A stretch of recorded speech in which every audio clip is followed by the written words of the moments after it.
शाला शिवाजीनगर मनपा हिंदी शाला क्रमांक 1 गोवंडी। मेरा नाम योगेश बी उचाले। आज हम इतिहास विषय का इतिहास के साधन यह पाठ देखने वाले हैं। सभी बच्चे ध्यान से देखेंगे। बच्चों, सबसे पहले हम लोग देखेंगे कि इतिहास के साधन किसे कहते हैं। हमारे पूर्वजों द्वारा उपयोग में लाई गई कई वस्तुएं, इसके अलावा अपने रीति रिवाज, परंपराएं, लोक कला, लोक साहित्य या ऐतिहासिक दस्तावेज, इस आधार पर इतिहास की हमें जानकारी मिलती है। इसी को इतिहास के साधन कहते हैं। और बच्चों, इतिहास के साधनों के 3 प्रकार होते हैं: भौतिक साधन, लिखित साधन और मौखिक साधन। तो चलो बच्चों, अब हम देखते हैं, तीनों साधनों की जानकारी लेते हैं। तो यहाँ पर मैंने एक डायग्राम बनाया है जिसमें इतिहास लेखन के साधन मैंने यहाँ पे दिखाए हैं। थोड़ा ध्यान से देखिए। तो सबसे पहला जो इतिहास का साधन है वो है भौतिक साधन। तो इसके भी 2 प्रकार है, एक वस्तु और दूसरा वास्तु। अब वस्तु और वास्तु में क्या फ़र्क है ये सबसे पहले देख लीजिए।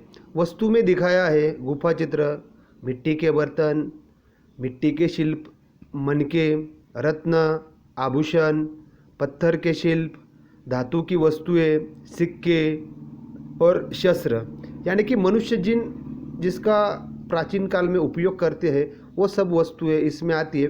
और वास्तु यानी कि जिसमें प्राचीन काल का मनुष्य रहता था, गुफा, मकान, स्तूप, गुफाएं, मंदिर, गिरजाघर, मस्जिदें, स्तंभ। तो ये वस्तु और वास्तु जो है यही भौतिक साधन है। अब दूसरा हम लोग देखेंगे लिखित साधन। तो इससे पता चलता है कि लेखन के द्वारा उस समय के लेखन के जो भी साधन थे, तो उसमें सबसे पहले आता है हड़प्पा लिपि में लिखे गए लेख, वैदिक साहित्य, महाभारत, रामायण जैसे ग्रंथ, जैन बौद्ध साहित्य, ग्रीक साहित्यकार और उनका यानी वहाँ से आए हुए यात्रियों का लेखन, चीनी यात्रियों का यात्रा वर्णन, व्याकरण ग्रंथ, उसके बाद में उकेरे गए लेख। यानी कि इसमें लिखित जानकारी क्या होती है, हमें प्राचीन काल की मिल जाती है। और तीसरा है मौखिक साधन।